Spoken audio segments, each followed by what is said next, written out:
বৃষ্টির দিনে খিচুড়ি চাই, ইলিশ মাছ ভাজা চাই, বুড়িমা রাঁধবেন পাখির মন খেতে চাই। এই পাখিটার খিদে তো একেবারে রাজাবাবুর মতো।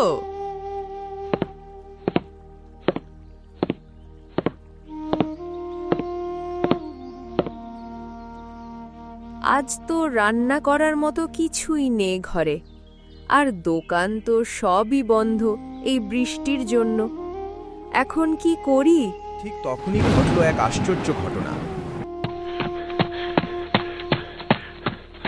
রান্নাঘরের কোনায় দেখা দিল একটি হাঁড়ি।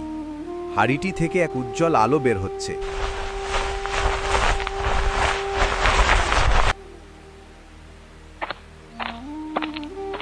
বুড়িমা হাঁড়িটিকে ঘরে নিয়ে আসে।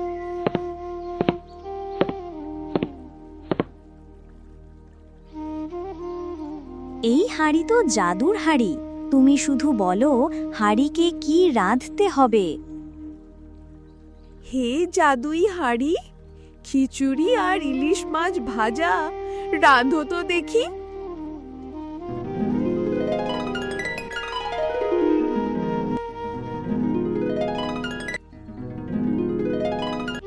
মাত্র 5 মিনিটেই ঘর গরম খিচুড়ি আর ইলিশ মাছ ভাজার গন্ধে ম ম করছে। আরে সত্যি তো ইলিশ মাছ ভাজা আর গরম খিচুড়ি রান্না হয়ে গেছে। এবার তো এই বৃষ্টিতে গরম খিচুড়ি আর ইলিশ মাছ ভাজা খাবার মজা পাবো।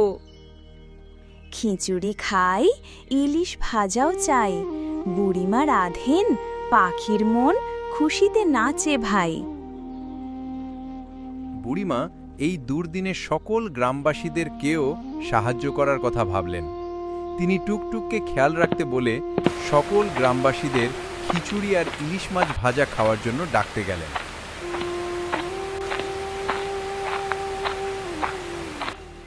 তোমরা চলো সবাই আজ আমার বাড়িতে, তোমাদের সকলের জন্য গরম খিচুড়ি আর ইলিশ মাছ ভাজার আয়োজন করেছি। আজকের দিনটা তোমরা সবাই ওখানেই খাবে।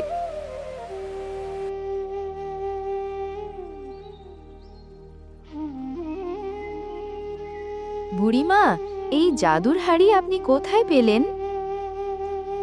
যার মন ভালো, যে ভাগ করে খেতে জানে, তাদের ঘরেই থাকে এই হাঁড়ির জাদু। আর কিছুক্ষণ পরেই বৃষ্টি কমে আসে। সকল গ্রামবাসীরা বুড়িমা আর টুকটুককে বিদায় জানিয়ে বাড়ির পথে রওনা দেয়। যেখানে থাকে ভালোবাসা, সেখানে আসে আনন্দ, আর খাবার খাওয়ার আসল আনন্দ সবার সাথে ভাগ করেই পাওয়া যায়। যার মন ভালো, যার রান্নায় মায়া, তার হাতের রান্না খেয়ে সকলে পেল মায়ের ছায়া।